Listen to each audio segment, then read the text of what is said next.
Hi, it's time for some ponytail wisdom. When I was a very young person, um, I had chores to do. And one of those chores, I think I was about 18 years old, was to go and feed the chickens. So I would go outside and feed the chickens and also gather the eggs.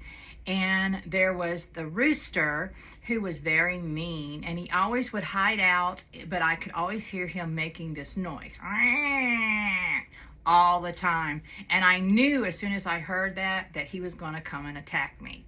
So every day I was prepared. So every day he would come and peck on my leg, or he would bump into me or fly and hit me with his body, whatever. He took great joy, and he could not stand me at all. So on one particular day, it was extremely hot, okay, extremely hot.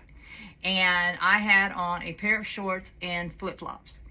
And I decided to go out and feed the chickens and gather the eggs. Well, I could hear him. No matter where he was, I could hear him. And he didn't do anything. He didn't come after me. So I thought that was kind of strange. So then I went in, checked for eggs. There were no eggs. I fed the chickens and petted the chickens. I used to love to hold them and stuff like that because I love chickens. Okay. And so I did my thing, and there was no rooster, but I could hear him. And I started walking back towards the house. And right before I got to the door, okay, I heard really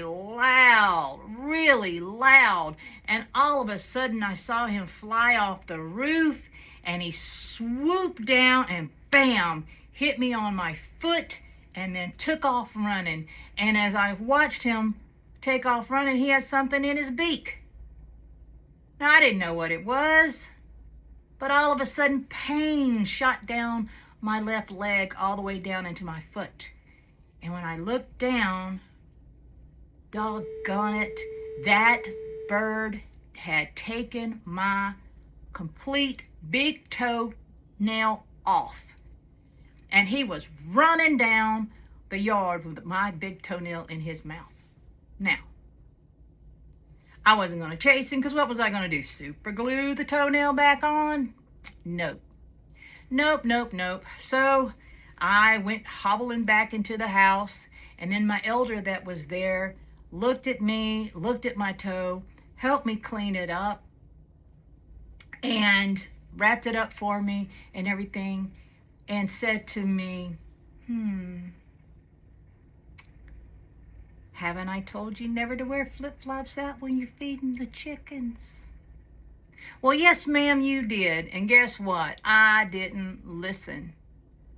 But 2 weeks later, we had the best chicken and dumplings we've ever had, and we had a new rooster. But that's not the moral of the story. The moral of the story is you should listen to your elders when they speak. When they tell you information, they know what they're talking about, folks. They know what they're talking about because they've lived a long life and they've experienced all kinds of things. So when they're giving you wonderful, wonderful advice, take heed and listen, because I can tell you it took me almost a whole year, maybe a little longer, to grow my toenail back. And if I had only listened to the advice of my elder before that, I would have never lost my toenail to begin with. But that was some wonderful chicken and dumplings.